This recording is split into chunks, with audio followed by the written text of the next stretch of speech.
What is up, Generals? We're back with Ultimate General Civil War, and this is the J&P Rebalance mod. It is Thanksgiving 2020, and I'd seen some commentary on the subreddit for Ultimate General that was discussing how Potomac Fort is still giving some people some troubles. And it occurred to me that the last time I recorded a video of Potomac Fort, it was for J&P 1.25. So it's been a minute. That's what I'm saying. So let's go ahead, and we're not going to start a campaign, but we are going to kind of illustrate how you can play Potomac Fort in the new mod, and what you should be looking for. So the points here won't really matter too terribly much, but let's go ahead and think about what we'd like to be taking a look at. So we got to take a look at what the choices are over the course of our, career here. So we can focus on econ, training, or politics. We can focus on log and medicine, training, and recon, or recon, training, and log. So it's possible, for example, to go with a full training start, which would get you up to training 7 at the very beginning of your campaign. Alternatively, you can go all in on recon, which I used to do, and this is what I would usually have done in the original game. And this is because 4 would get you, 4 recon would get you enough information on the AI's strength in the course of the battle. You could kind of get like real-time updates as to when reinforcements had arrived or what the overall strength was of your troops on the battlefield. And I like this stat a great deal for that reason. But some other stats are more important, in my opinion, in the rebalance mod that I think you kind of want to prioritize them faster. And that is, to me, what's the best mix here? No, these are both too important to mix it. So the value of the training stat has gone up dramatically because it affects the raw stats of your recruits. And it's one of those things that it's better to have early because it's kind of a rolling efficiency, right? If your overall army is just in general more efficient or better trained from the very beginning, it is useful. So we're going to go with strategist, AO plus training. That's a useful thing to have. Log and medicine are nice, but we're not going to need those too much right now. Recon and log is nice, but if we're not getting that 4th point, it's not as useful. We'll go training and recon, and then let's think about what we're going to want instead. Is it econ and logistics? This gives us a discount on our weapons, and it gives us better access to more weapons. But notice that we didn't take either of the logistics bumping things earlier, or politics and econ. Now, politics is interesting because it gets you more money and, more importantly, more recruits, which, because we've just taken 2 perks that bump training, those recruits are going to be better. So I think we're going to go with this. We're going to take this, and it doesn't really matter so much for the opening. So this gives us no logistics. That sucks. That's awful. We're going to be capturing our weapons for a long time to get started, but we're going to be using good recruits, and we're going to have more of them. And this is an okay start for a Confederate campaign. This is not the only way to do this, but it's the way that I might think about doing it right now. And so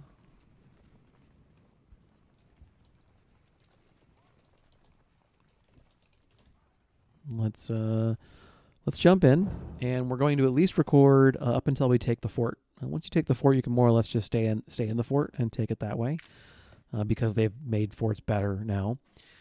So when I recorded this video the last time, you could reload here, and your reinforcements would come in double. Now you can't do that anymore. You'll notice here that they've disabled the save button. This is their way to get us to get around that. Prevent us from using that particular workaround. When I last recorded this, Hexamer was a line infantry regiment, and now he's a skirmisher unit again. It's pretty well equipped too, as far as that's concerned. First thing you do is check on what are the perks you got on your troops. Now, this is great because I actually like these perks, but It's possible you get the mobility perk on the unit with a good melee rifle, or you get the mobility perk on a unit with a good shooting rifle. So the Springfield 55 is an okay for shooting gun. It's useful for both.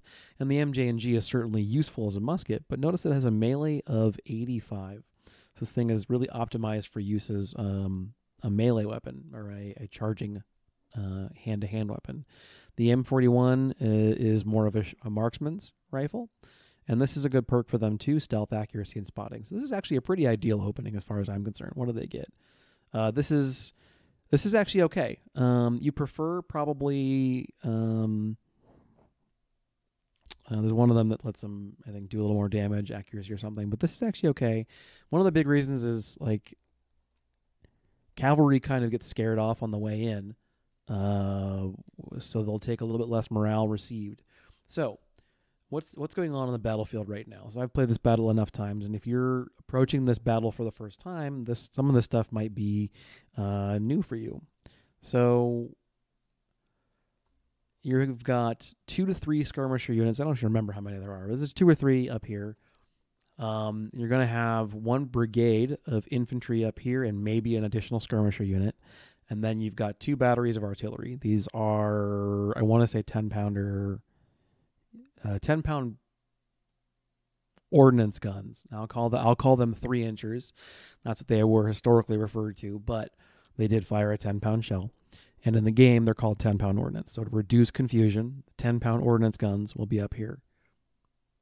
There will also be a pair of infantry regiments or brigades at this size, they're regiments, that will spawn in.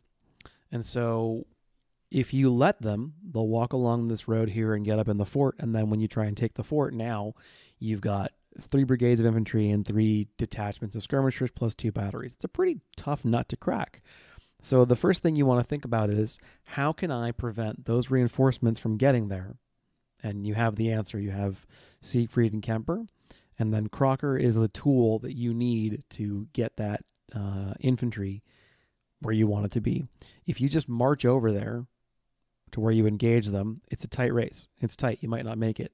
So what you can do, first thing you should do is set your troops to advance into this little blotch of woods. And notice how I'm stopping where I am at the 2 tree cover versus 1 tree cover. Now the difference between 50% versus cover versus 160 really isn't all that much.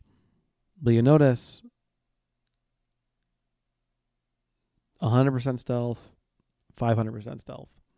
So you like double trees. Double trees are great. Then you're going to have Hexamer. You're going to move him probably here. And the reason we do this is that we don't get to keep Hexamer at all beyond this phase of the battle. So between now and taking the Potomac, that's it. So he's not going to show up tomorrow. But you'll get to keep Siegfried and Kemper. So Hexamer's job in this battle is basically just to eat fire and keep the skirmishers busy. That's all he's doing. That's it. Take your general, put him here so we can recon something and won't get shot at too much. And then Crocker goes all the way over here. And you can get fancy if you want. You know, you can say he goes around this way and whatever. He goes over here. Doesn't matter how he gets there. Let's go ahead and press play, and we'll see some of this stuff in action. Now, again, I'm not going to record, I don't think, the entire battle. This thing will take an hour and a half or something, but we'll take the recording at least of us taking the fort, and then we'll approach things from there. Now, again, we're on Legendary, so this should work for you, too. No matter what difficulty you're in, the timing on this should be mostly okay. All right, so we see our first target. Skirmishers. Based on what I'm seeing there, it's probably around the same size as Hexamer. It's probably 400 some odd guys. And there's somebody else in the woods shooting at us too. Now, I'm not terribly worried about how this all shakes out. I don't really care what Hexamer does. But Hexamer did roll a pretty ideal perk. This is actually a very good perk for Hexamer to run. I wish we got to keep Hexamer as a unit, because this would actually be a great force to go into Newport News with as well. I might like to have an additional unit of artillery. All right. So Crocker's going to keep on going. And the infantry spawn somewhere around here. I forget the exact location. But the idea, what you're trying to do, is the AI will respond to a threat, a new threat that it can see. So the skirmishers can see Siegfried and Kemper, but the infantry don't care, too far away. No one can see Crocker. This little eye right here tells you that no one can see it. All right, so we outnumber individually the skirmisher units, but they outnumber us in terms of actual units. That's fine. Now notice as well that I'm not running my guys. I want them to be rested, well rested, whenever we get where we're going. So what's Crocker's mission then in all of this? Crocker's mission is to get the attention and ideally beta charge out of the Union infantry that's around here-ish. Let's see if we can't get eyes on. Yeah, so there they are. So they're pretty far away. As you can see, we have plenty of time to get into position. Now, when they were rebalancing this mod, or this battle, the mod developers, Panda and Johnny, did decrease the time, or they might have increased the time, whatever. They made it so that you have more time to get to where you need to be, and I think they made these guys start further back. So all I'm trying to do is get these two units here to see me, and so what's going to happen is one or two of them will turn to face. And actually, if they're this far over, I'm wondering if I can get greedy and meet them here instead, because the timing always worked out that you had to meet them here, and that would mean that they had to cross this creek, which is good, but they had this forest to retreat into. If you can meet them here, you're meeting them out in the open, unless they're going to stand right there. I don't know. I actually think I kind of still prefer... I think I still prefer fighting here. And depending on timing, what I might actually try and do is get a guy here and then there and let them stand and fight in the open. You have some options, but you have some options, but they're all more or less trying to accomplish the same thing, right? Keep these guys busy. Sorry, Hexamer, sucks to suck. And then really prevent these guys from getting to the fort on time. So we're not really trying to engage. And now run away. They've stopped to start turning towards you. They're going to keep going until they complete the turn. And then they'll start turning again and go back on their merry way back to that fort. And in all of that time, you're just moseying on down, waltzing to your real objective, which is the place where you want to fight the Union. So they're still turning. Look at all this time. Look at all this time. They are still turning. And we're just moseying on over to our position. No casualties yet on units I care about. Hexamer is now going to be in a great position to enjoy this firefight. He's going to be fine there, all things considered. Obviously, some losses on the way in, but this is a unit we don't care about. Even better. Even better. So, 3rd Ohio is turned to face, and 2nd Ohio is moving to approach, moving to engage. This is great. This means we have all the time in the world to really dictate the terms of the engagement. Notice as well that there's no timer telling us that we need to move at a certain speed. Now, eventually that will change. So what we want to do then is back up with Crocker again, because we do not want to engage 2nd Ohio from the front. Eventually you're going to get reinforcements. We know how we have no control over how large they are now, thanks to them deactivating the save button. And 2nd Ohio is now going to be woefully out of position. This is great. This is fantastic for us. This is a lucky break. And I think you're going to see, yeah, now 3rd Ohio is going to work his way back towards wherever they're going, which is the fort. What does this mean? It means 2nd Ohio is now out of position. It's overextended. Now each of these brigades is moving independently, which means whenever we do decide to engage, we can create a situation where we have some degree of numerical advantage, whether that's parity or parity plus positioning or 2 units. So we have 2 units engaging 1 unit, and they might outnumber us, but we have double the fire, and more importantly, one of us can get on the flank. There's a couple of different ways that can work to our advantage. And now notice that Hexamer is really in an okay spot, engaging units in the open. He's actually beginning to engage on more even terms. He's trading better. Okay, great. So 2nd Ohio's turned. Why? Because he can't see us anymore. That's fine. Now Crocker has pistols. These are revolving pistols and a melee perk. This is actually going to work out well for us. And I think we are now, because of that, we are now going to get greedy and try and sweep this way. We're going to give them a couple of volleys. We're going to get shot because I'm not paying attention. All right, so cavalry is one of the most improved things in this version of the mod. They've really gotten a lot of their offensive oomph turned up. They're still very much a glass cannon unit. They are still very much a unit that is high risk, high reward.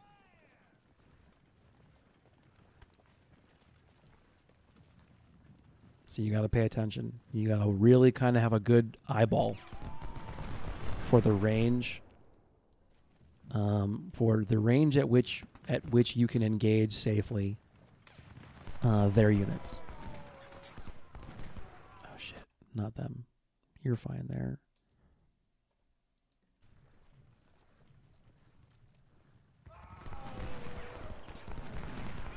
Because you are constantly going to be imagining about how far is 400 in-game range. I'm assuming it's yards, but who knows. All right, now we can try again. What I'm trying to do is I'm trying to get right up on the edge of this cavalry. Get up there with Fiasco a bit. Great, they're facing the wrong way. And we're approaching from kind of an oblique angle. And so what we're going to do is we're going to get in here like this, pause the game, press the halt button. They're going to shoot their pistols. Once. Twice. They got 6 shots. They're going to just have the chance to go, and the entire time 2nd Ohio is just wheeling here. You want them to fire, fire, fire. I mean, look at that. Look at that. And then, because you're right on them, and they are really not happy with all this, get a little crazy. They've just taken a lot of losses. Their morale's a little low. They're going to get some of that back from the volley on the way in. That's unfortunate. But, boom. That's it. Now, when we engage 3rd Ohio, we outnumber them.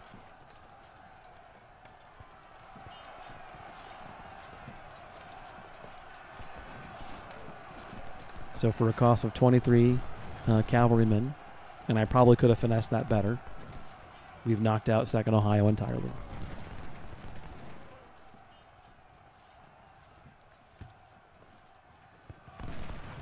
And now we're engaging 3rd. On favorable terrain.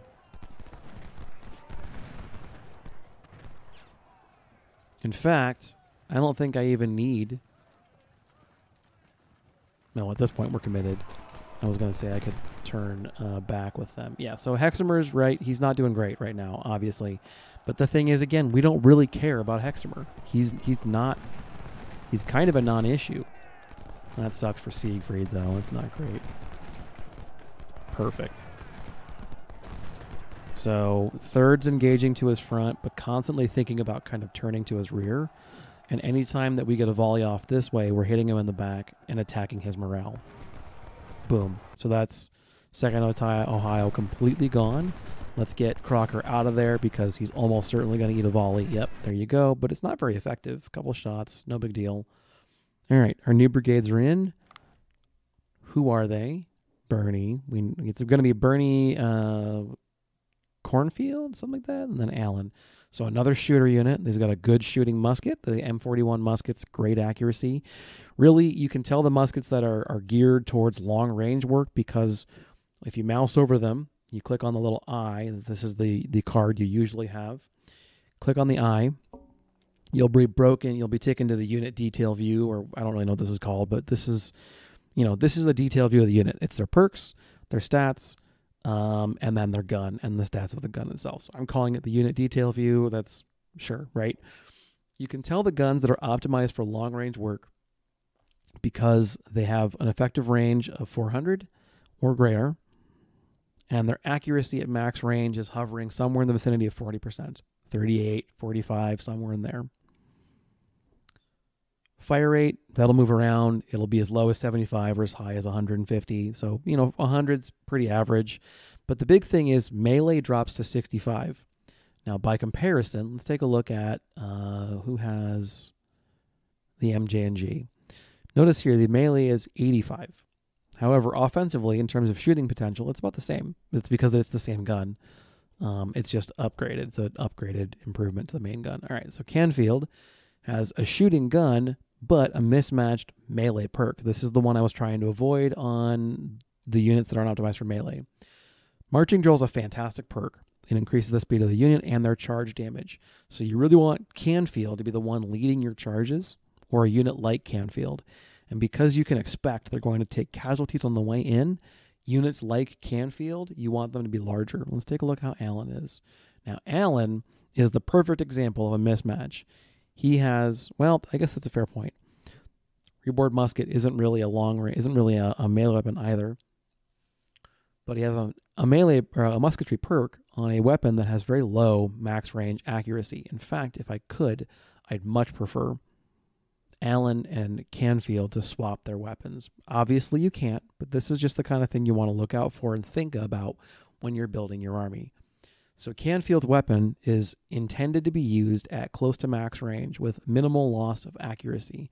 By comparison, Reboard musket is not very effective at anything beyond medium range. So if Allen is standing right here, he's effective to a unit about as far away as Bernie, but not out here. So you want to be engaging at point blank, and at that point in time, you may as well charge.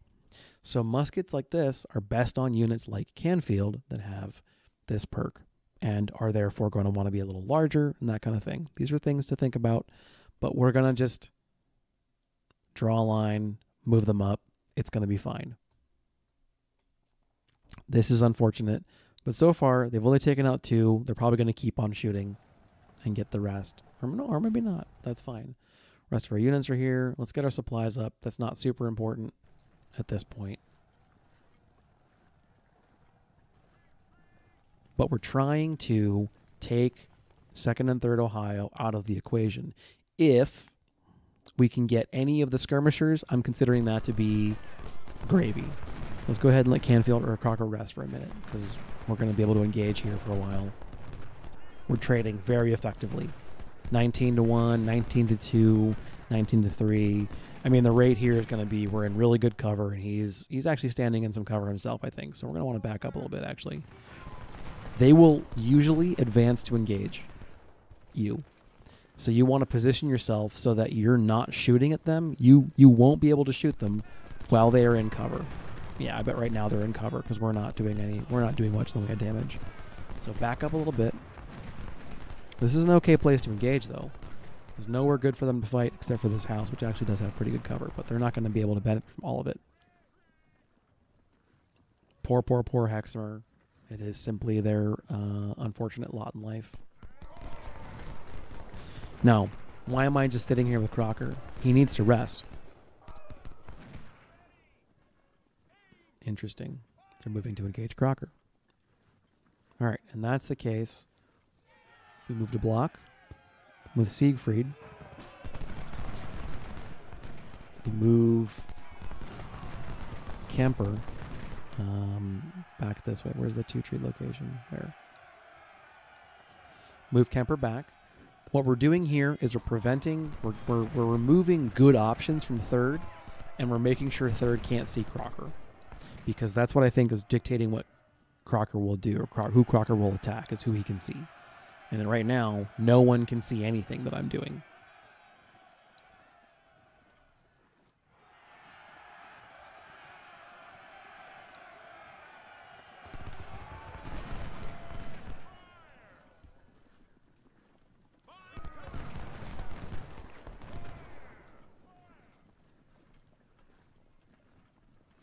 Now someone can see Siegfried, probably third, who we know is still mostly over here.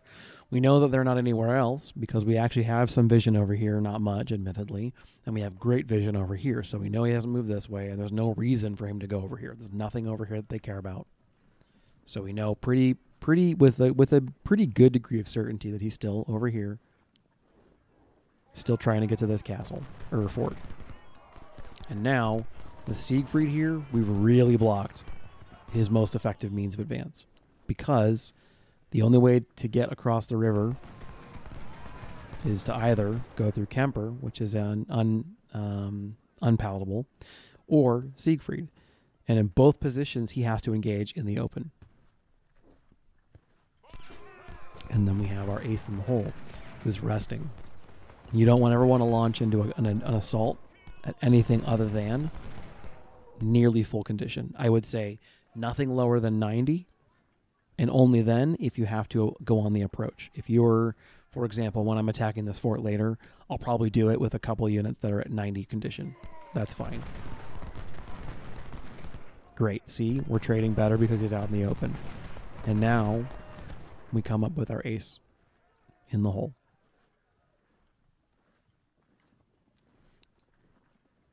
You can do this at Brigadier. You can do this at Colonel.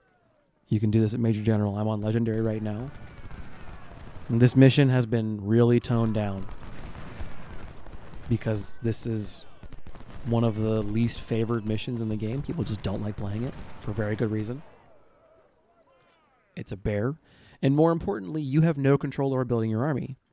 Remember how I mentioned earlier about Canfield versus Allen. Allen's pretty suboptimally built. He is an inefficient unit, as is Canfield. And when this battle was as hard as it was in the original game, it was a real feels bad moment for the player, because you're being tasked with this very hard mission, or operation, when you, the player, have almost no control over how it gets done. All right, so it's rotating. He's going to get a shot off. That sucks, but he's also being rear volleyed the entire time he's turning. And so now what am I doing? He needs to get me in the same cone of fire that I have, which means if I'm, let's say, here-ish and moving away, he's going to keep rotating, trying to get me in his line of fire. And so I probably, honestly, I should have broken this way, but I would have been slowed down by the woods, I think. I'm trying to get him to the point now where he can't comfortably stop to shoot me, or if he has to shoot me, he can't stop to shoot me with a whole volley. So he'll get off 1 or 2 shots and then stop and keep rotating. 1 or 2 shots, stop and keep rotating. And the entire time, Kemper, who again has an accuracy perk and a high rate of fire weapon, for reference, the 55 has pretty poor accuracy but really great rate of fire. So the entire time, Kemper's shooting him in the back. So let's just keep going and see how we can do here. Just keep on running. He'll keep on spinning. And at this point in time, just keep on running this way. And now he'll change targets, because now Kemper's the closer target. And so now you just go up around and try it again. And this whole time he's burning condition. This whole time he's blowing condition. We don't care what's happening to Hexamer. We don't care. It doesn't matter. In this battle, you don't get to keep Hexamer tomorrow. So what does it matter?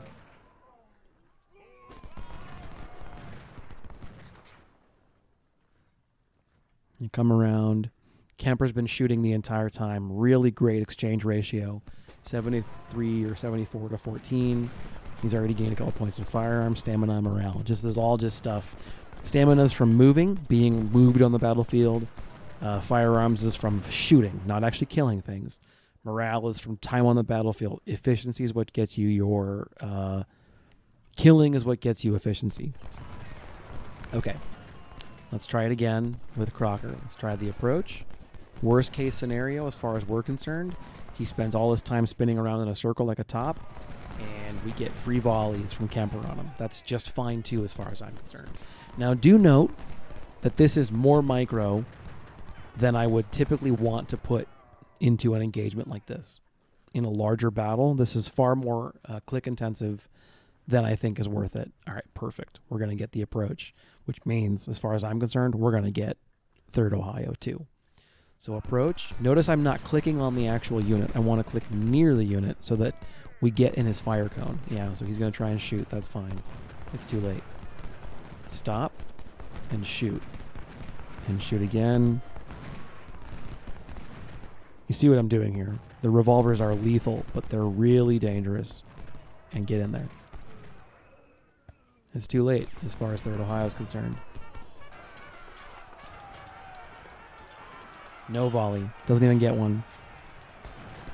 Shooting him in the rear. We've got Fiasco over here giving us a morale buff. We're going to take some friendly fire, so let's go ahead and stop shooting. But we've routed them. That's the most important part. While an enemy unit is routing and you're engaging it, they do something like 10% of the melee damage they should be doing. Because in the base game, even routing units would do damage to you. And so it would be very possible to be winning a combat and lose it because the enemy was just that much bigger than you. This is a great outcome. They surrendered. They have guns that aren't fantastic. But what did I say earlier going into this video? We've perked into training and politics, which means our logistics and our economy scores are crap. We need to capture every gun we can. So let's take 3rd Ohio and move them somewhere way off the beaten path where no one's going to see them, because right now no one can see them, and just have them in our back pocket, so to speak. So Crocker here has been a real all-star, and he's picked up melee skill for fighting in melee, efficiency for kills. Crocker's been our real all-star. He's our real force multiplier. Let's move Kemper back into position, Fiasco back up. Let's bring Siegfried here in a position to pincher off the skirmishers. So we have 3 that we're aware of, and now we have the opportunity to pincher off the skirmishers. We can engage, again, on our terms. We're engaging very favorably as far as we're concerned. Poor Hexamer is really he's eaten a lot of fire. But look, after all of this, he's been tanking these 3 whole units by himself. He basically traded 1 for 1. He basically 1 for 1. As far as I'm concerned, that's great. Now we're going to let Crocker range right around here-ish because these guys are going to start trying to stream back into the fort. He will clean these guys up in no time if he can manage and engage on hand-to-hand. He will clean up skirmisher units in no time flat. And there's not really a lot of room, as you can see, there's not really a lot of room for the skirmishers to be maneuvering anymore. So I'll bet at this point in time, most of them have fallen back then. So let's get Miles out of here and see who else we could pick up in the process. Probably just Miles. At this point, probably just Miles. But, hey, we haven't even approached the fort yet. We've got 3 hours, plenty of time to rest up. And we've taken out 2 brigades of infantry for a grand total of what? 100 casualties? 130. So there's 60 here, 40 there, and then 30. Yeah, 130 casualties that I care about. Nope, 160. We've taken out twice, like taken out 8 times that number.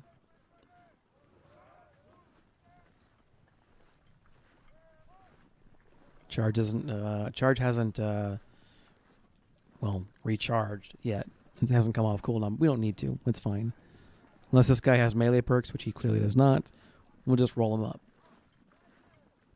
So you'll remember in my Major General series, both Union and Confederate, for the most part, I played a very shooting-intensive playstyle. That was my focus. And is that me? Yeah, that's my guys providing support fires. All right. Very shooting-intensive design for the Army. That will still probably be at least partially the case. I'm a big believer in the power of fires. But now, all right, well, if that's the case, let's go ahead and attack on 2 prongs. Now, I'm going to be building assault into my force construction aggressively. All right, let's just confirm. No one can see. 3rd Ohio. And when you get them close to the edge of the map, if you really don't want to risk the enemy capturing those units again, you can click withdraw, and they'll find the nearest edge and walk off, and then you're set. You're guaranteed they're not going to be recaptured by the enemy. So if you're in a position where you're not really feeling good about your ability to hold what you've captured, that might be a good idea to do. But in the meantime, let's go ahead and scout what's actually in this fort.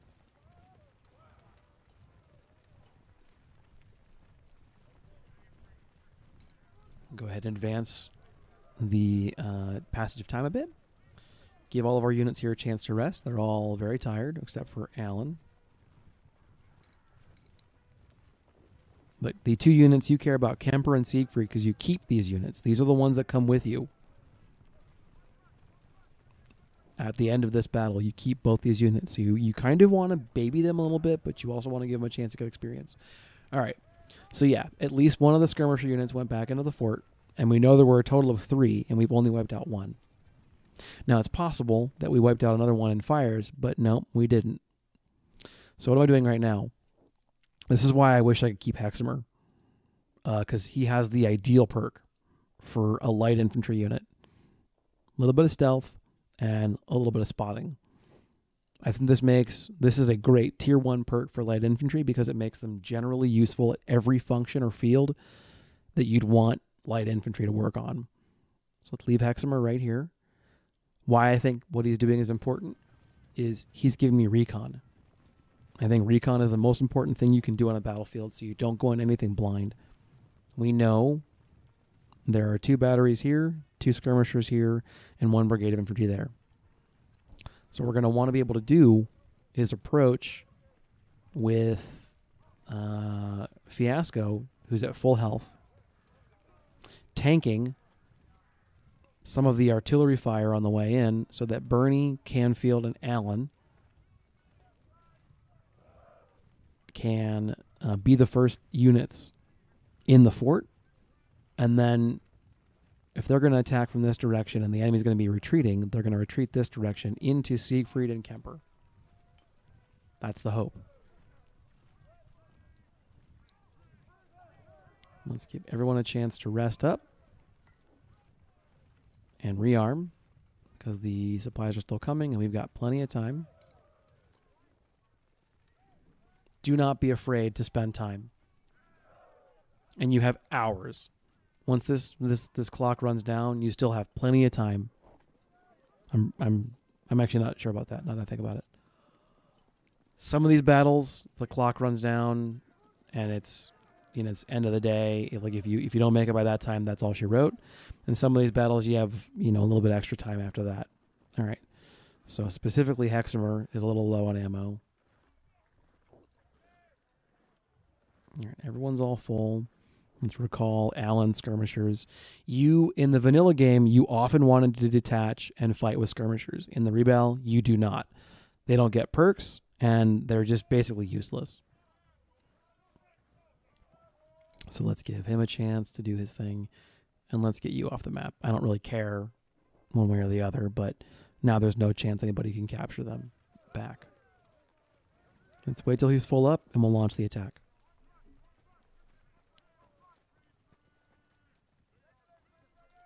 And actually, Crocker's going to come in from over this side.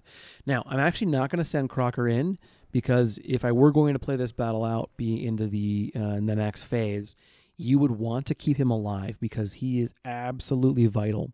He's a reinforcement you do get on day 2. He comes in down here or perhaps up this way.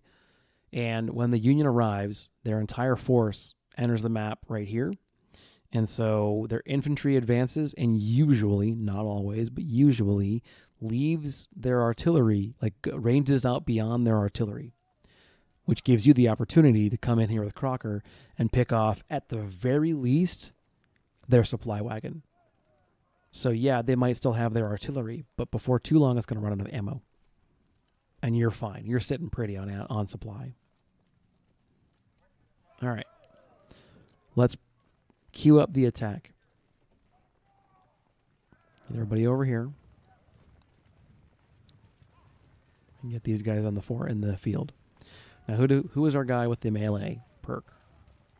All right, so we want Canfield there, and we want Bernie and Allen there and there. Why? Canfield's almost certainly going to end up brawling in that earthwork fortification. It's a pretty good cover bonus. More importantly, though, melee resistance. This allows them to shrug off attackers in melee that they would otherwise probably get repulsed by or lose to. Now we're going to approach, and we're going to tank that fire with Fiasco. These are free hit points as far as I'm concerned. And Hexamer. Again, poor Hexamer here is basically just eating bullets. I want Hexamer to be the first thing that 1st Ohio sees, and therefore the first thing 1st Ohio shoots at. Fiasco as well, same deal for Battery A, Battery B. So we're aligning our perks, assault, with our mission, melee, shooting, shooting, shooting, shooting. All 4 of those units are going to be supporting Canfield and his mission. Now, between you and me, given everything, I'd prefer one of these 2 brigades also be a melee brigade. And then we have 2 and 3 as a split, 2 melee, 3 shooting. That'd be better, but this is what I got. And one of the things you're going to learn in this game is there's the engagement you want and then the engagement you have. And sometimes those don't line up, and you got to make do as best you can anyway. All right. People all rested still. Great. Let's do it. Let's give the orders, and let's just see how it shakes out, shall we? So with Canfield, we're going to approach there. We're going to get Bernie right there in the fort, as we are with Allen. We want Hexamer to approach. Is there cover there? No go cover. Okay.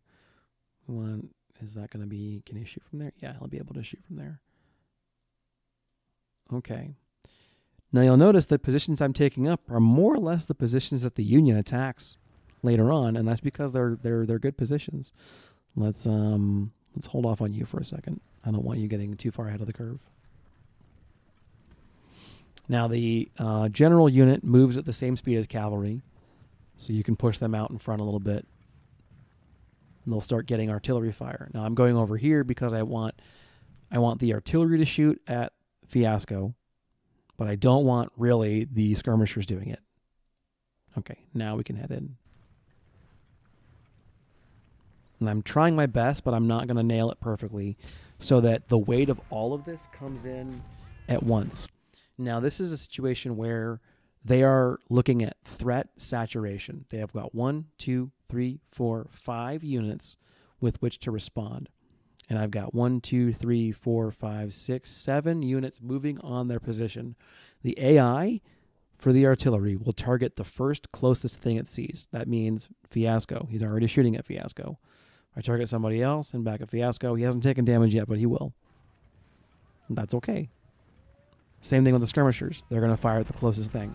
That means the real threat, Canfield, Bernie, Allen, they're not going to be able to engage, or they're not going to be able to put enough damage into. And this is my thesis of offense, is the threat saturation or threat overload. We're putting shots into 1st Ohio. We're moving in with Canfield. Barely taking any losses yet. Have taken some on Fiasco, but the artillery, no perks, not very effective. Don't got to worry about it too much. But now Hexamer is very visible as a target.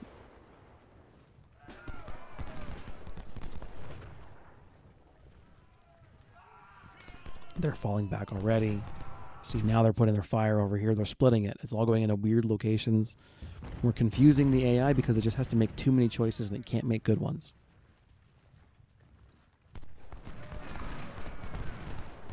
Not for a lack of trying. All right, let's get in there.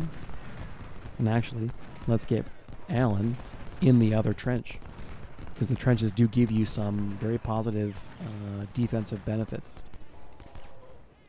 Now, what we're doing with regard to 1st Ohio is we're hitting them from so many sides that even though they're in trenches and even though they're protected in terms of having a damage debuff or an incoming damage debuff, they're being hit from enough different sides that there are enough consistent detractors to their morale regeneration that eventually they're going to rout.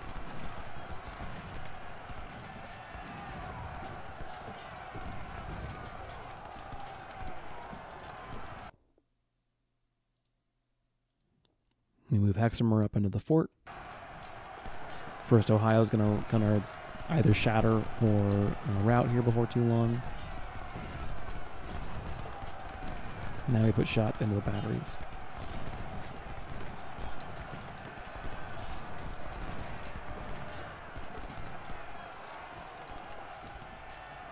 Another one surrenders, and that's that many more guns now in Confederate command. And that's okay. This is unfortunate, but this is, I mean, taking the fort's always kind of messy in that regard. I would have preferred to get these skirmishers out of here because the approach would have been a lot cleaner, but it is, you know, it is what it is.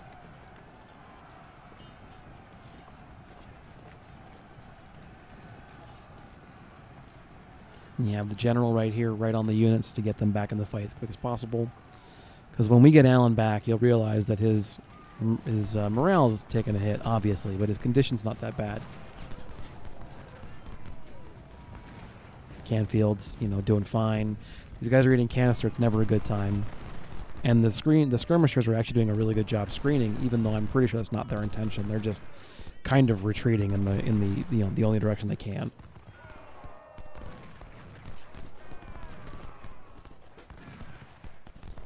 Yeah, so you see Canfield's condition's fine. It's his morale's been hurt because of the canister fire.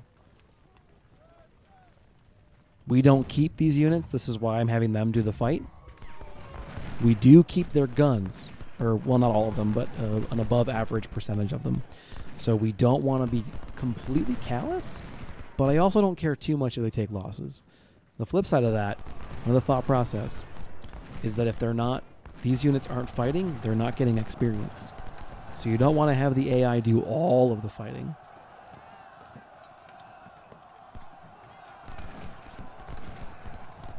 God, we cannot get to this damn battery, can we?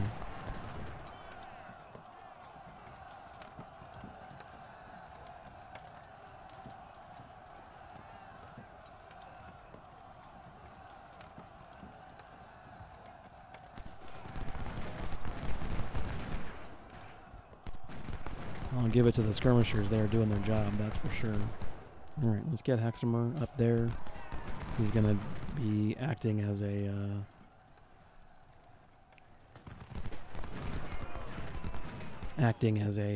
grenadier of sorts.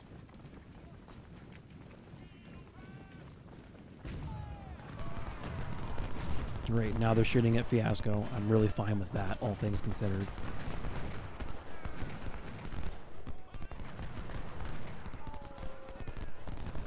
Let's back them up a little bit.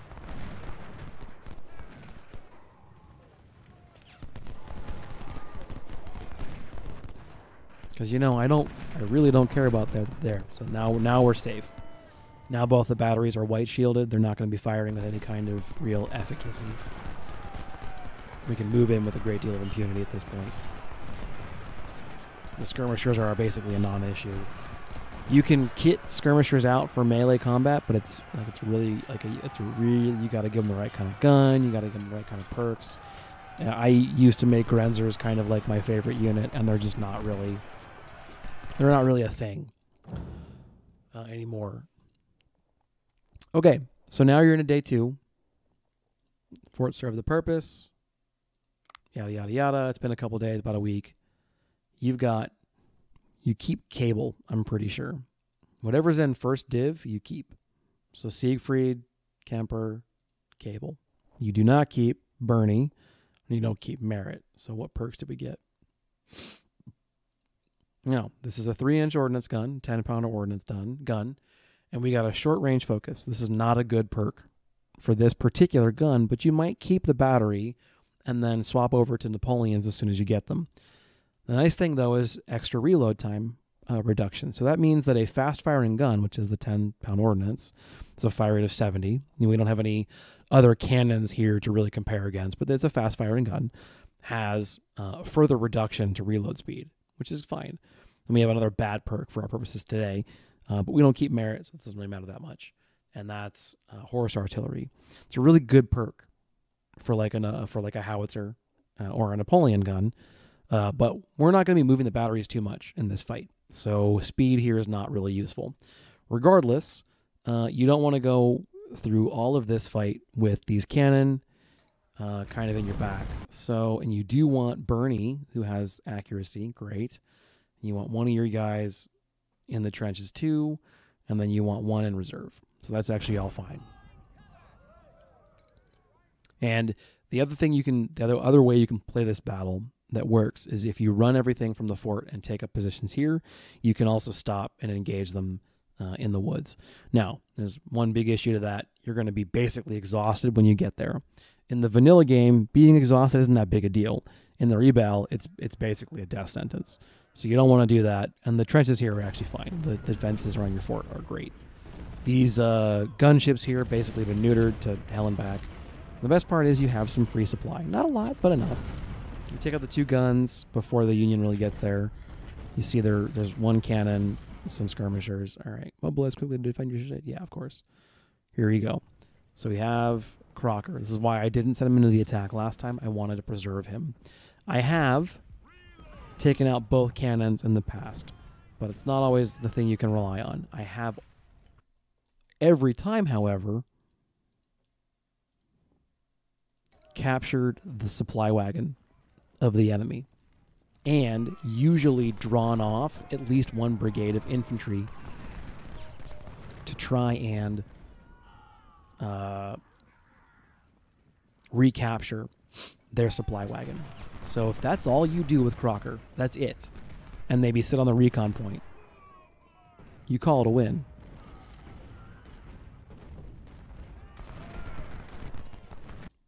Take out their boat as fast as you can, and then get your cannons right here to support because they are going to charge. This is kind of why I want to be seen with Crocker taking their supplies. On occasion, yeah, sometimes I've managed to get their general too, which prevents them from really recharging morale at the same rate. The AI follows a lot of the same rules that we do as players. Now, for the most part here, I'm not that worried. 1 0-star unit charging my dudes isn't that big a deal. But, you know, it's still noteworthy that we don't really have any idea of how big these units are or whether they are, in fact, perked or not. All right, yeah, let's go ahead and get a little greedy. So now, if you're interested predominantly in the money, turn off both supply options and just preserve all the cash in that cart. Once again, we don't have any econ and any logistics right now, which means we're totally going to want every single dollar we can capture. And this is fantastic. First of all, we're milking kills. Again, we don't get to keep Crocker, and that's a crying shame, but whatever. Secondly, however, there's a pretty good chance that we're going to knock out their general, or at least prevent him from meaningfully contributing to the battle. And look, they were seriously considering sending one of those units back, which pulls from their offense, which gives your defenses here that much longer to focus on what they're doing. Now, these boats are still up because neither one of these guys are perked for long range. So, I mean, that's like crap, but whatever. It is what it is.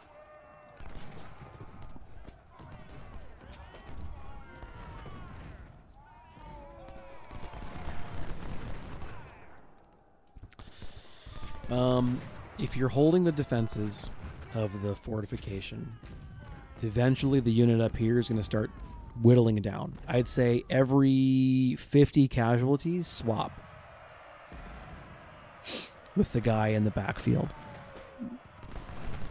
This isn't that big a deal. 1 star is certainly noteworthy. We outnumber him. We're in trenches. He's coming uphill.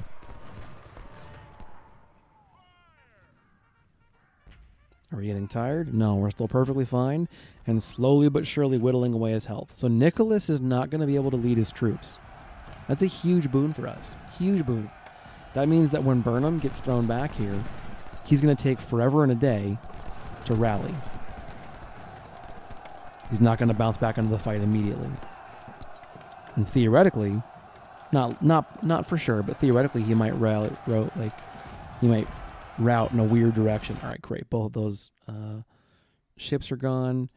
Get your cannons down here in a place where they can actually help. Yeah, I mean, just free kills as far as we're concerned.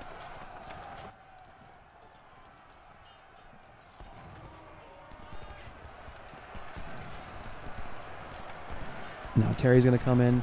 Terry looks to be a bigger unit. Yep, 1100. So here what I'm going to do is I'm going to countercharge at the very last moment with Siegfried. And you're still just holding your ground, making sure that defenders are shooting the guys on the way in. Every little bit that you can do to take away their morale on the way in makes a big difference. And also, look at how fast they're moving by comparison. That is the value of the Horus Artillery perk. That's why I don't think it's great for an ordnance unit, but it's a great perk. Especially if you're playing kind of an offensive build. All right, now we have some choices to make.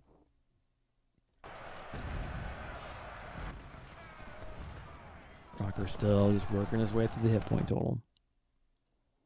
I'd love to keep Crocker. Would love to keep Crocker.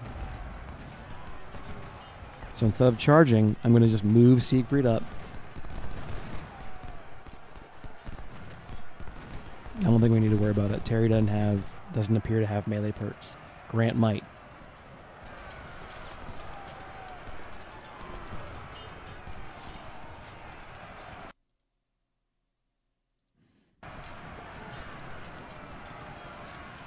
And if Grant does, I need Siegfried to be able to countercharge.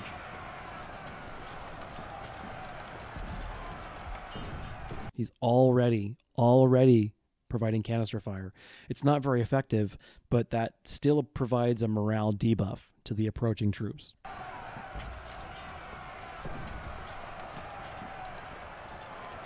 Bernie is the reason that Bernie's in the lower trench position facing over here is because that's the one that gets charged more often, and is therefore the one that's going to take the most casualties. So you'll notice that Kemper has only taken a few. He already had 30, I think, at the end of the last battle. So he's only taken 20 more in the course of today's fight. Now that'll change here in about 3 seconds, but just as a heads up. And then Siegfried hasn't taken any yet. So we're still thinking about preserving our troops, because you got to think about tomorrow's battle. It is not enough to win this fight. You got to think about the one coming up too. Yeah, so Grant doesn't have any melee perks either.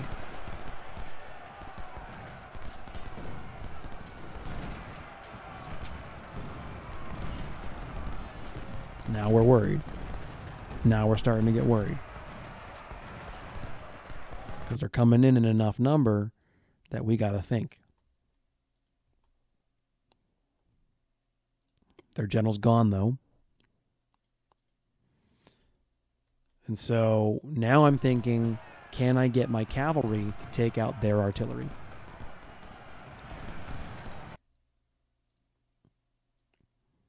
We get Siegfried back here.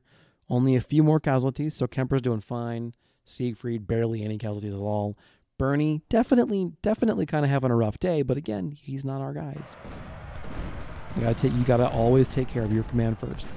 So I've got Merritt and Cable both piling on the fire to Schirmer, because of the two units here, the one that needs the most help is Bernie. And actually, we're going to get Fiasco right up on there.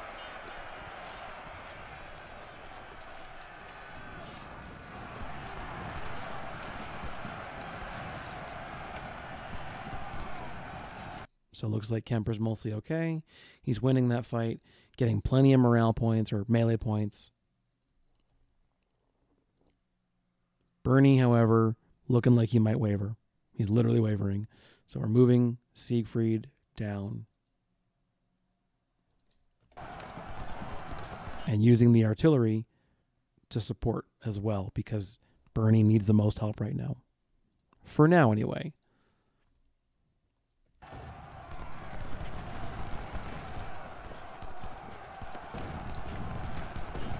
Yep, there it is. Immediately throw Siegfried in the mix. We're going to get reinforcements, but it's going to be a second. And Kemper's fine. It's on the edge, but Kemper's fine. All right. Touch and go, no question about it. Real nerve-wracking, but we're okay. And now we got a fresh unit. Admittedly, one that isn't perked for melee, but a fresh unit. Good condition, good morale, fresh trenches, and the artillery's online. So we can shift merit. We can shift merit over to Burnham. Burnham's a small unit. We're not worried about Burnham. Kemper's still fine. Siegfried wounded. That sucks. That really sucks. That's going to make things a bit more dicey, because now, yeah, we have a colonel or a light colonel. We've lost some efficiency.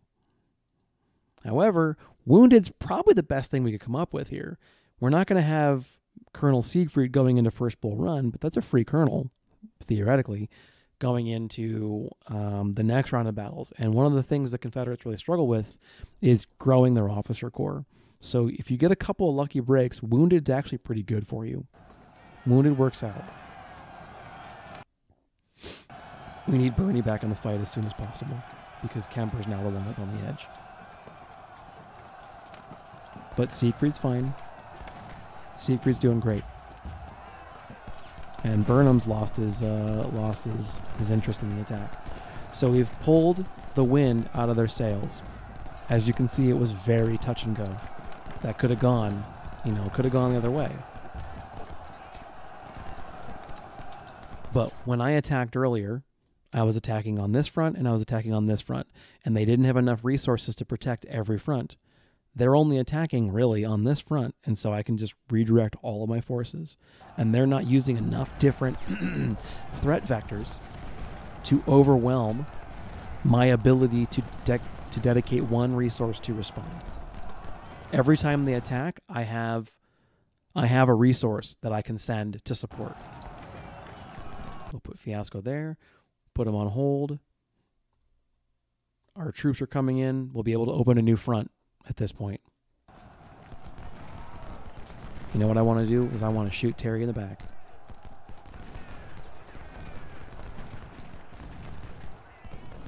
So I think that this battle, this serves as a good example of how important good cavalry play is to really punching well above your weight class. Okay, see, now we're too far away. We gotta ease in a little bit. Stop. It's worth learning the micro for good cav play, because good cav play will save you casualties in the long run. I think the opening to this battle was smooth as butter. The only place we took one or two volleys I didn't want to take, and we didn't get all three of the skirmishers on the way in. But that's all things considered. You would struggle to do much better. That was a really good opening. Now, could you do better? Yeah, absolutely, of course. Come on, unglue. I just wanted to shake his morale for a sec. So we took a few more shots there than I wanted. But we have two new units here who can create a whole new front. And they're going to do exactly that. Their interest in launching attacks seems to have waned.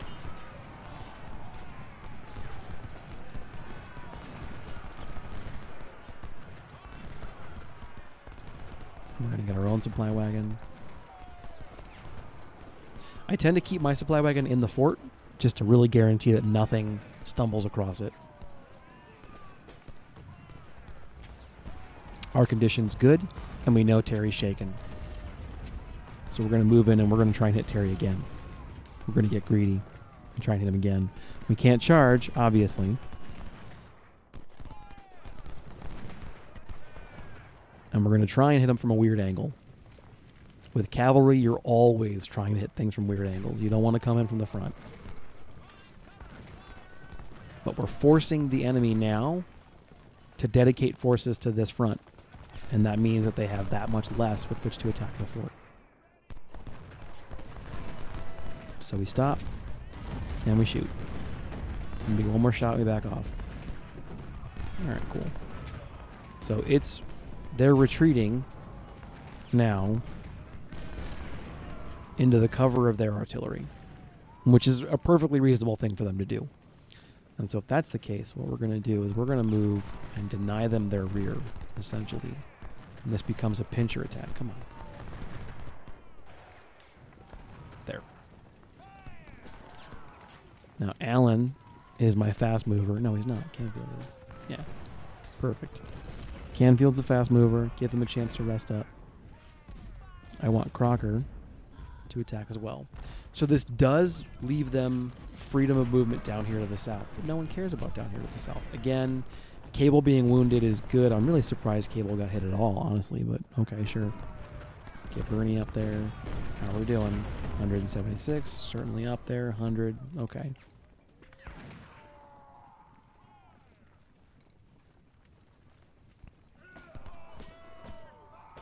Okay, there's someone in the woods I can't see. Oh, no, it's the artillery. Okay, that's fine. I'm not worried about that.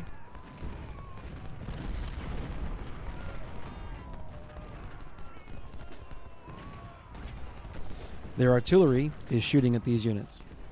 And these units we don't get to keep. And these are units that are not in the fort. And the only objective that matters in 2 hours is this flag right here. So their artillery is now wasting its time. Precious shots. It does not have any reinforcements in terms of ammo. There's no more ammo for it. None.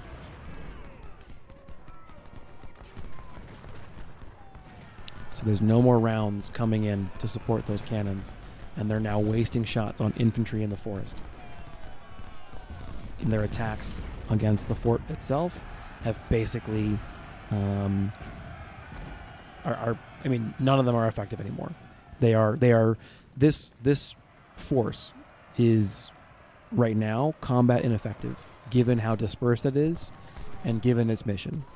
I'm too concentrated with too many resources, and they lack the tools they would need to attack effectively.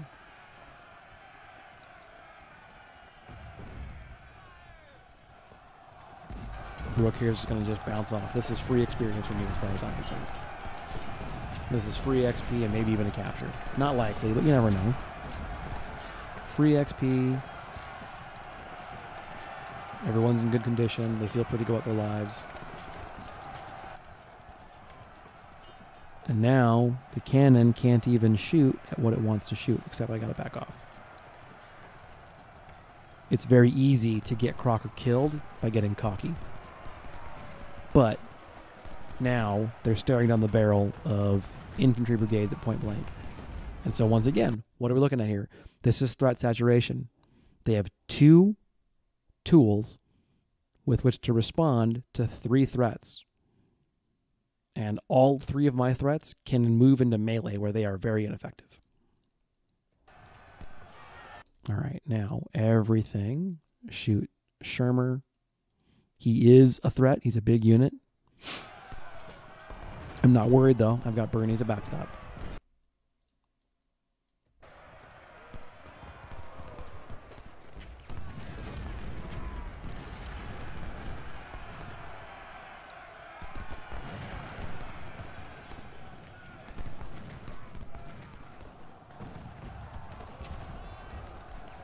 You got it. Yeah, that's rough for Canfield, obviously. His morale's fine. And now, they've both shot.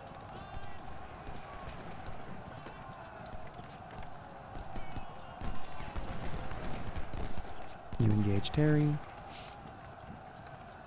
You engage here. And you engage one of those. Doesn't really matter too much which one. Because Grant is going to get involved here in a second. He's gonna shift that math back into the AI's favor, and that's okay.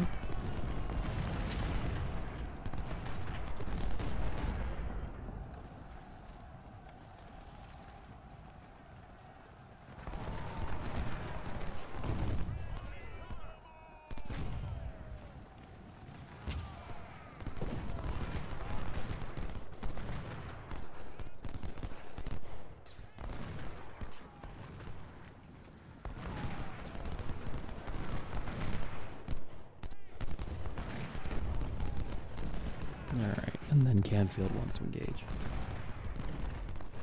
Canfield's my speed guy, right? Yep, he wants to engage.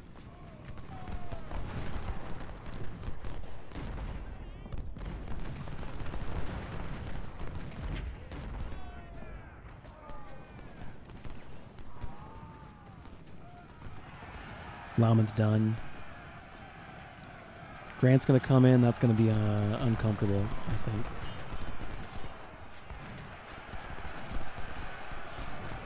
So fall back.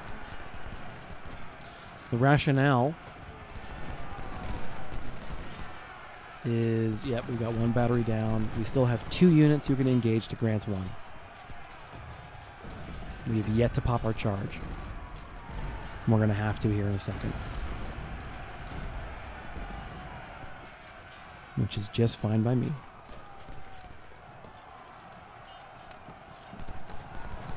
Now, cavalry fighting in the woods is really ineffective, but 2-to-1 is better than the debuff of fighting in the woods. This works out in our advantage, barely.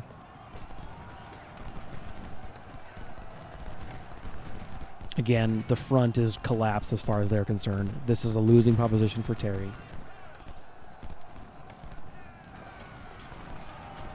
Everyone's tired, so I don't want to do this a lot longer. But this is, I think, the point of decision for the battle.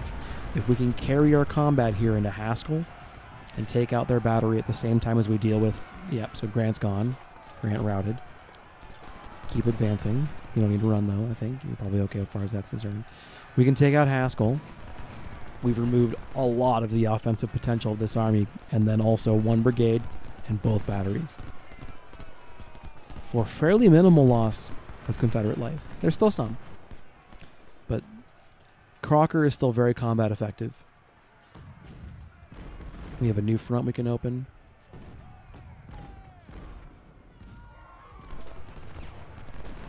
And we can actually bait them into making a mistake by moving our supplies in a place where they can see it.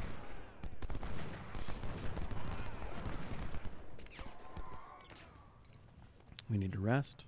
They're fine. Now, we can force them into a vice. A place where there is no safe position for them to maneuver. Let's speed up time a bit. We got plenty of time. We got 2 hours. There's no need to rush. We are trading very effectively here. We are trading well, very efficiently. Let's pull back on Bernie so he's not getting any spillover casualties. Same with Cable. Haven't lost a gun yet, though.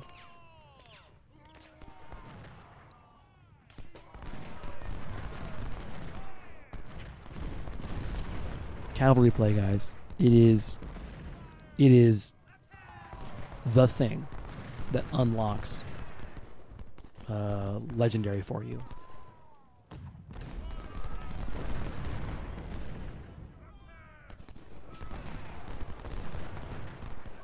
All right, the AI goes like gonzo when they see supply wagons, so who knows what happens.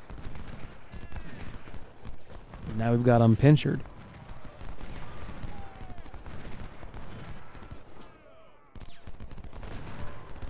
There's nowhere good for them to go right now.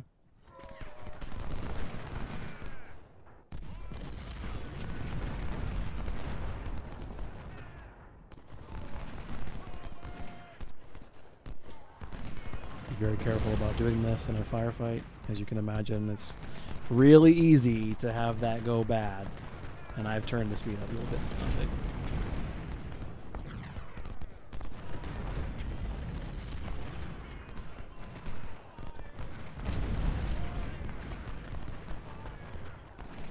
How are we looking?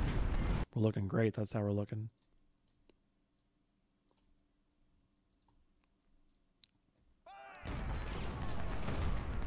All right, supplies back for artillery, so our guns are back in the fight.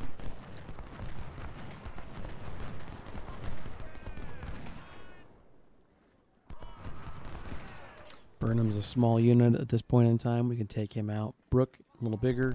But Canfield is hungry and speedy. And in fact, we want Canfield to just walk until he's right up on top of him. We're going to use Crocker to go hunt battle here and take one of the smaller units out of the equation as well.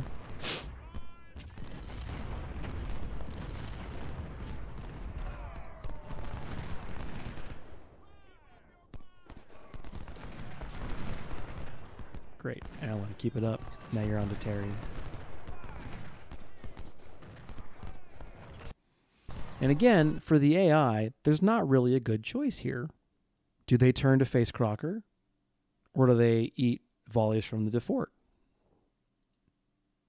Accurate volleys, no less.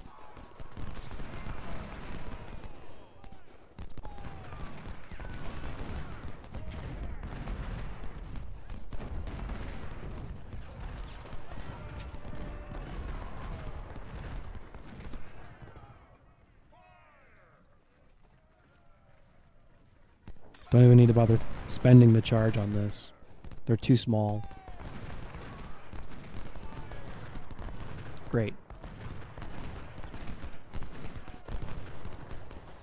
You're fresh. Let's take out Brooke here in a second, shall we?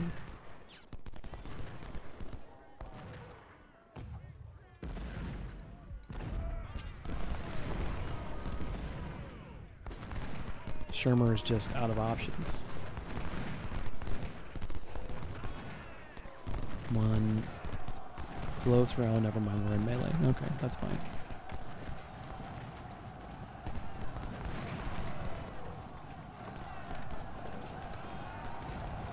Milk that for every kill it's worth.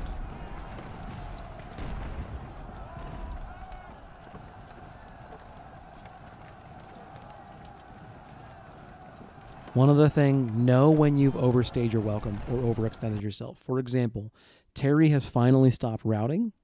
It's time for us to get out of Dodge. And we've already routed the unit anyway. Oh, and Brooke surrendered. So that's gone very well for us.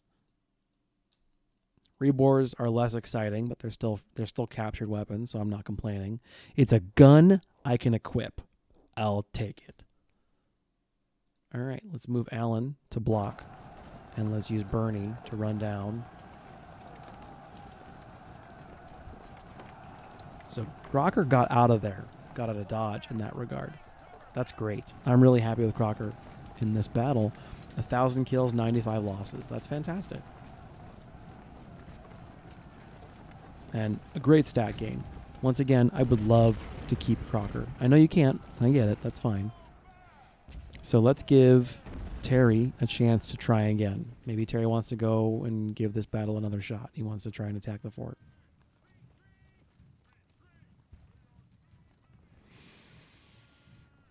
Honestly, even if Terry doesn't try and attack the fort, he's what, 800 guys? I'm not that worried about the 20 or 100-ish muskets I might capture if I take out Terry. I'm not worried about it.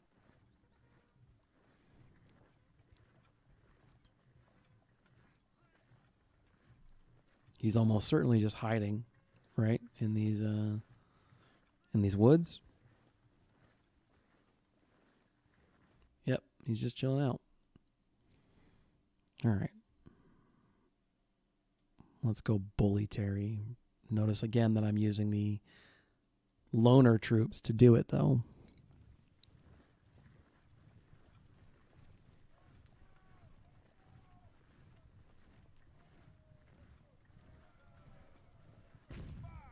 And again, Terry's just literally spinning his wheels, trying to hit Alan's skirmishers. That's fine, too. I don't care about that in the least. If Terry wants to tire himself out doing that, that's great. Crocker can remind him that that's a mistake. Because now he's tired. Now he's exhausted. And the melee is almost certainly going to go my way. Because guess what? Charge is refilled as well.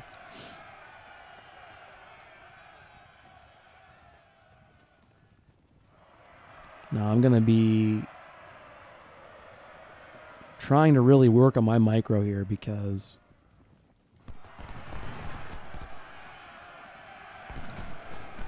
Cav micro is huge, as you can see. Huge. All right, now we charge because he's going to take out my skirmishers regardless, but he's exhausted. And we're not. It's a slaughter. It's a slaughter in that river. And believe it or not, we're still getting 2-to-1 bonus here too. So that's all. Boom. 1,100 casualties, almost all of them. Maybe, 200 on my troops? Goals, units. Let's take a look. Confederate. And I don't have any skirmishers. I do have artillery. I don't have cavalry. So losses. Cable takes 17, but one of them is the officer I care about. Siegfried and Kemper. So net of, let's say 250, thereabouts. 2 officers wounded, but they're replacements. One of them promoted, and then there's me. Okay, whatever. What did we capture? Some muskets, some more muskets, some Lorenzes. Wow. What a weird smattering of weapons. A Napoleon? That's great. A bunch of ordnances and a bunch of MJNGs. And $15,000. They didn't get to spend one dime of their supply money. That's great. This is a fantastic opening to a campaign. I'm keeping the save. This is a fantastic opening to a campaign. You start here. We get some extra recruits for all of our prisoners that we captured, some money, some dudes, career points, and rep. This is a fantastic start to a campaign.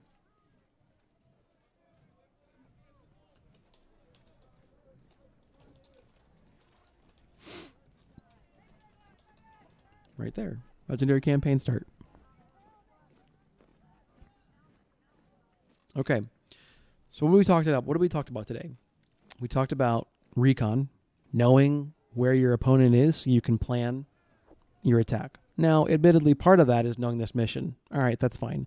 But with regard to the attack on the fort, for example, I used Hexamer and the other unit, Skirmishers, to see everything in the fort and figure out how I wanted to approach the attack. Threat saturation, and how you can use non-combat units to increase that threat saturation. And at the very least, it's a vector. The enemy has to make a decision what it's going to shoot at, and it can make a mistake. And that's all you're trying to do with threat saturation, is overwhelm the enemy's ability to make decisions in terms of what it's going to target, because it will eventually make a mistake. And then also attacking at multiple vectors. I attacked that fort from the south.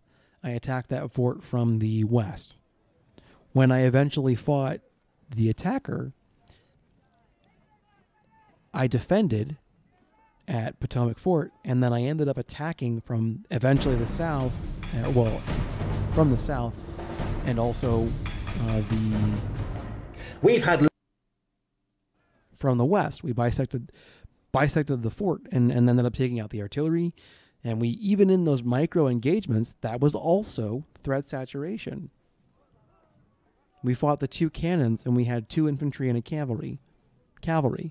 So they had 2 units to respond to 3 threats with. And so we were able to create those micro engagements that turned to our advantage as well. And the AI did the opposite of what they should do. They attacked across a predictable linear front, and they only hit that one direction. So we could just keep on bearing that brunt of their attack to that direction. Yeah, it was expensive for the units that were there, but I knew where they were going to come. I knew how to hit them. All right. Let's talk about what I would do from here as a campaign start, and then I'm probably going to call it and say Happy Thanksgiving and leave it there. You take a look at where you are in terms of what the enemy's got. They've got a big army, bigger than yours by a long shot, but it's poorly trained and poorly equipped, just like yours is. It's the early war. Historically, the Union was just calling up literally whatever it could find, and they were handing guys whatever gun they had. And these are stuff that would have been used in the war with Mexico, War of 1812. These are ancient weapons. Now, you could jump straight into Bull Run. You don't want to do that. You fight the first battle here. It's a defensive fight at Newport News. So you got to think about where you're going eventually, but also where you need to be right now. So eventually, you need to be able to support an army of 5 units at Bull Run. 5 units. But you don't need that 5th unit just yet. So don't spend any money you don't have to until it's necessary for you to do so. A, it'll affect scaling. Yeah, you only get 4 here at First Bull Run, or at Newport News. And you've already got 3 right here. 2 infantry and an artillery. Now, I don't know if we're going to have 12 Napoleons. No, we've got 3 that we can buy. And none in the shop. So this is one of the negative effects of the campaign start I've chosen. I've chosen 4 training, 3 politics. I mean, they're going to have more money and more men than anybody else. But as you can see, I'm not going to have much of anything in my store, so I might not have anything to spend that money on.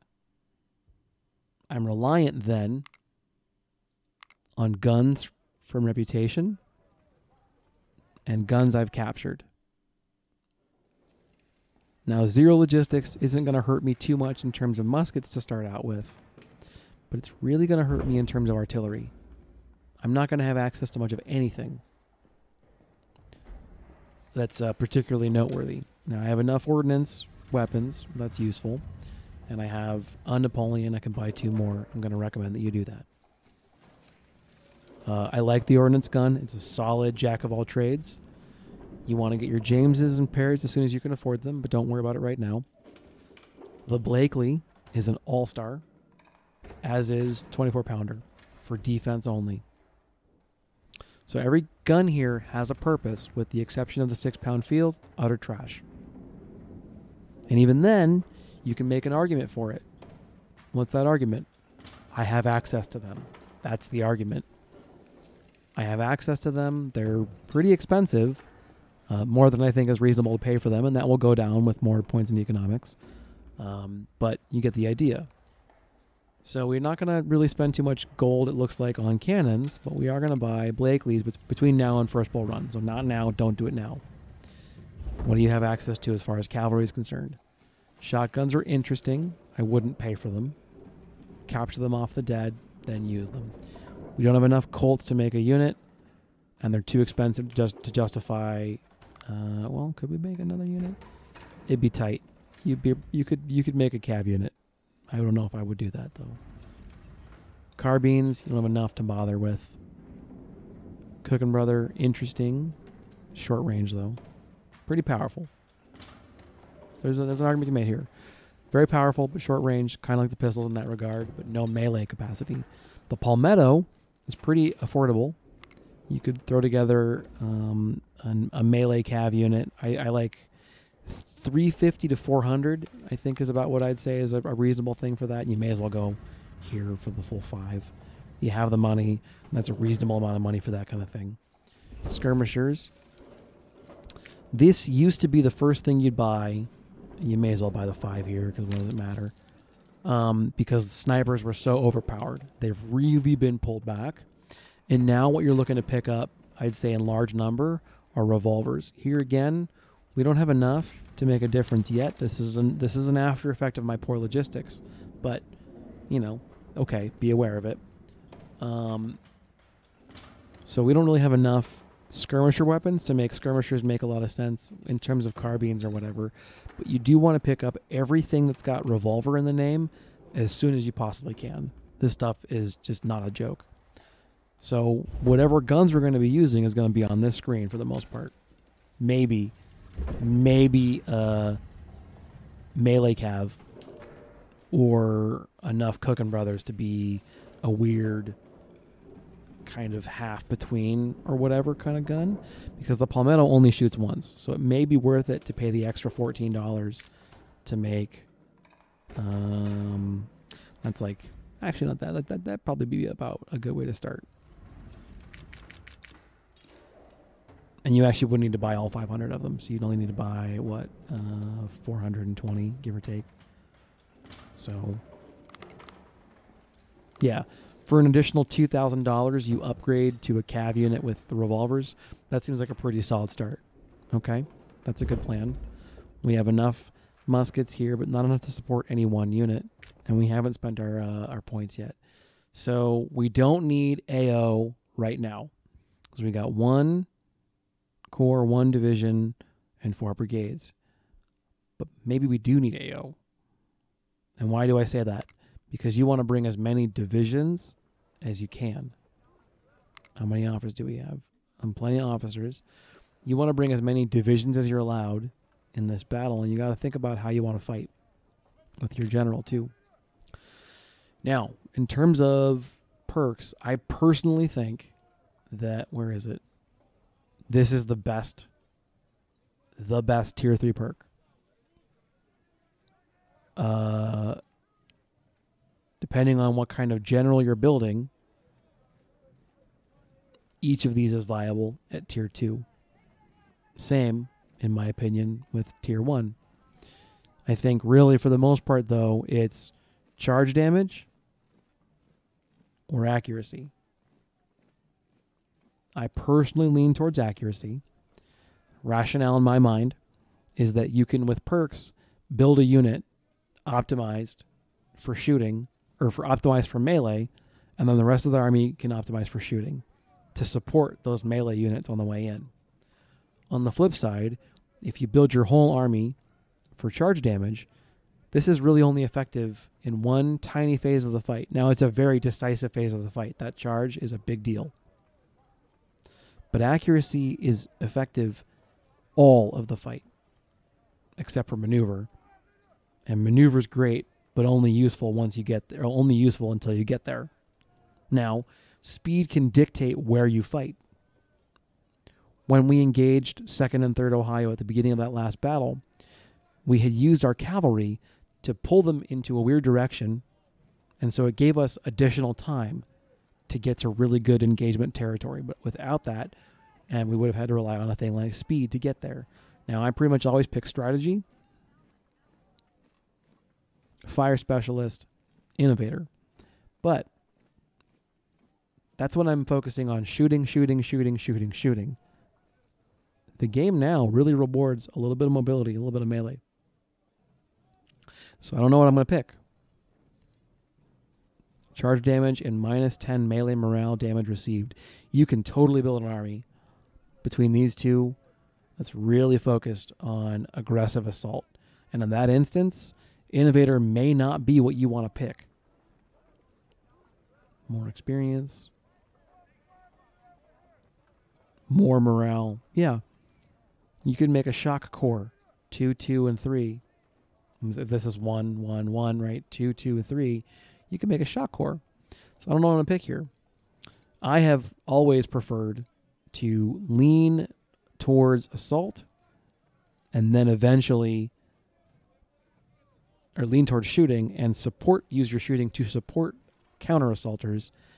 But that may not be the best way to play the game anymore, and it may not be the way that you want to play the game either. Now, Cable is an inefficient unit. It's a weird perk on a gun not optimized for canister work. However, this is a defensive battle. We're going to break Cable up. The reason we're going to do that is that the enemy is going to scale to us. So they're going to come in with 2 or 3 or 4 batteries of cannons scaled up to the fact that Cable has 12 guns. This is too big. And it's a wrong perk for the wrong kind of gun. I don't have enough smoothbore guns to replace it with. Even if I wanted to use howitzers, I couldn't. No, I'm not so sure that you should use howitzers, but I'm just saying these are the things you got to think about. Where do you want to put your recon? Where you want to put your points? I think here, probably, you put 1 into AO, 1 into logistics. Probably. You need log up. You need log up fast. I think the most important stats to get up are AO to 4 or 5, probably 5, by Shiloh. Logistics as high as you can manage.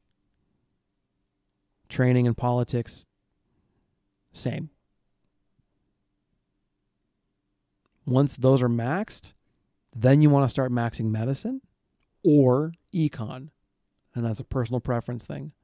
Cheaper guns or keep more of your men alive. Every man you save is a free gun, basically, right? And a free gun and a free veteran when you look at it. So if you max it out, 33% casualties come back to your line. You can look at that as a 33% discount on training and guns. That's the way to look at it. Econ is a straight discount on your guns.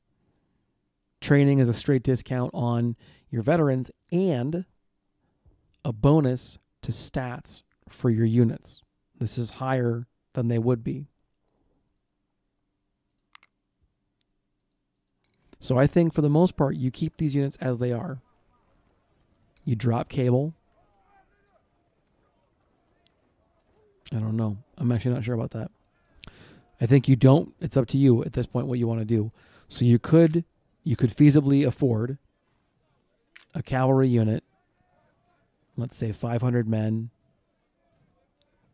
is pretty reasonable at this size of game. You could afford that pretty easily with a captain, or maybe you buy him a light colonel or something. The other alternative would be an infantry unit with... so you're going to need to buy guns regardless. No matter what you do, you're buying guns. It is an additional $4 per gun to buy the vastly superior M1841 Mississippi over the Rebor. Rebor is a fine gun, but the Mississippi is better than it in every way. And for an extra $4, why not? Plus, you've got 200 more of them. So if you're equipping, let's say 1,800 is what we're going to shoot for early on in the campaign.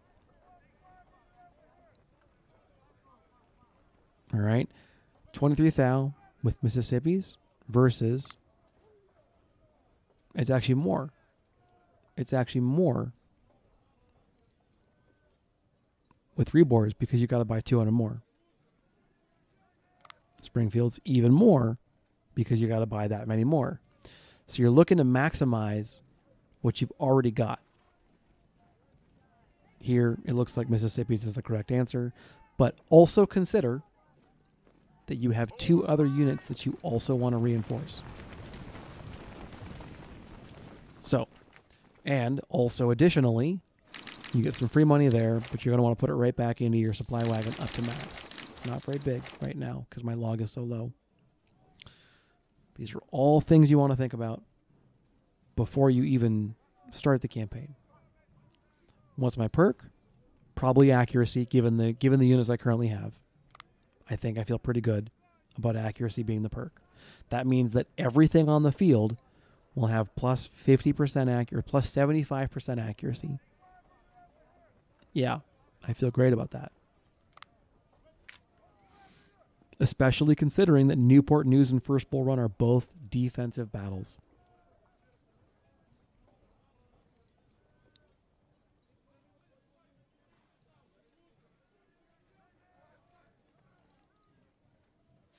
Note that I saved before I did any of this, so I can go back if I decide that this is a mistake. For these guys, I'm gonna buy all 400 of the guns I've got for him. My general rule is they get $5,000 of veterans. Whatever. Yes, sir. And then rookies from there on out. I can buy 349 rookies.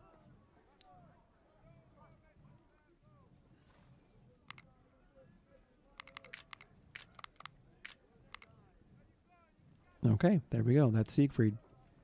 I may actually not be able to buy another battery of artillery. I still haven't picked career points.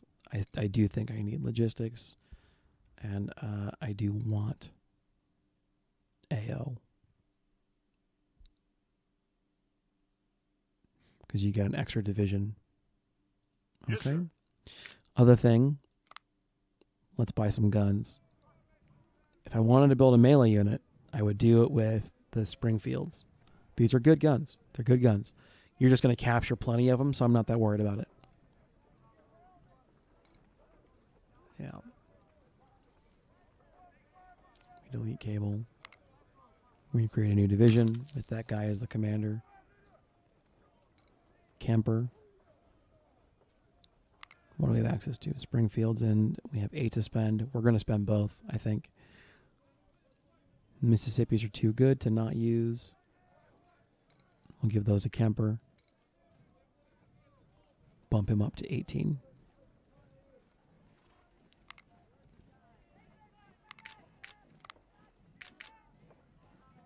Okay, so we have another 1,200.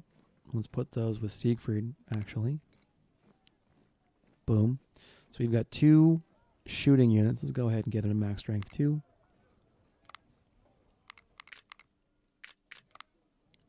Great. What weapons do we currently have access to? So we have a whole bunch of MJ&Gs, a whole bunch of Springfield 55s. All right, that's great. Another infantry unit.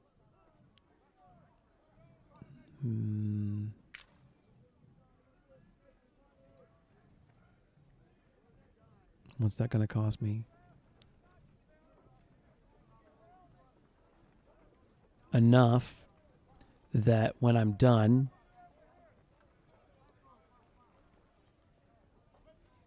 I can build that cavalry unit.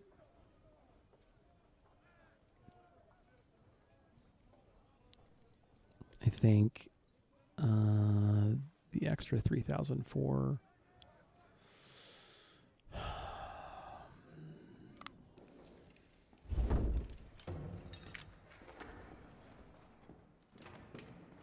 Yeah, that's fine. So we're not going to need to use the Springfields just yet. That means I can buy Archer, which is very good. We put Archer in there. He's a great division commander. He's actually probably better than the First Corps. No, Preston and Archer are great. And that now leaves, we have a lieutenant colonel who can command the infantry unit, who will then give the Springfield 55s to, get him up to 1,800. 15,000. Boom. And that gives us enough to create a 500-man, barely, cav unit. It is not quite 500.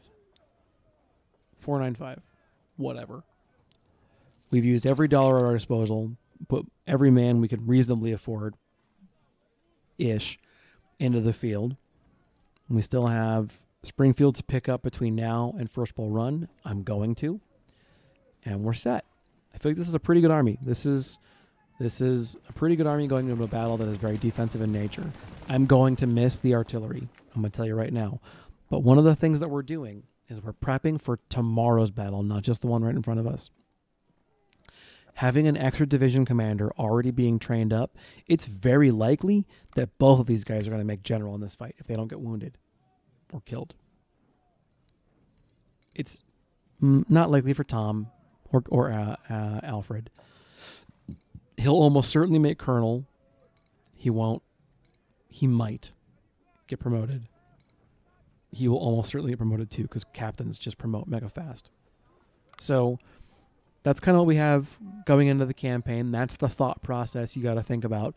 Big army is rough to start off with, but if you can get it rolling, and it is admittedly a big if, you can get it rolling, it is... Oh, that's going to bother me. Okay. You can get it rolling, it is unstoppable. So I've gone long enough as it is. Good luck on your campaigns. I'm going to keep this save, but we'll see what I do with it. I owe you guys a Union campaign, and more importantly, I got to finish the existing Confederate campaign first.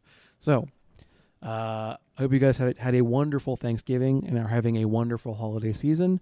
I hope that was helpful for anybody trying to approach Potomac Fort.